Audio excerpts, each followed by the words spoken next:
எந்த ஒரு நல்லதொரு நிகழ்ச்சி நடந்தாலும் அல்லது துக்க நிகழ்ச்சிகள் நடந்தாலும் அல்லது வேறு எந்த நிகழ்ச்சிகள் நடந்தாலும் அதன் நினைவாக ஒரு மரக்கன்றை வைத்தால் நிச்சயமாக நம் உலகம் சிறப்பாக இருக்கும்.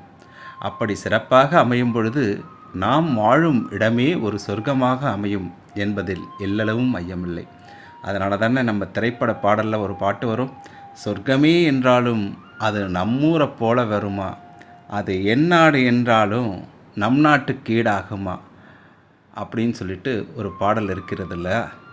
அந்த பாடலை நினைவு கூறும் விதமாகவும் நாம் இருக்கும் இடங்கள் சொர்க்கபுரியாக மாற வேண்டுமென்றாலும் அது ஒவ்வொருவரின் கையில் தான் இருக்கிறது. நம்முடைய நாளைய தலைமுறை காற்றை விலை கொடுத்து வாங்கக்கூடிய அவலமான சூழ்நிலையில் நாம் அவர்களை விட்டு செல்லக்கூடாது.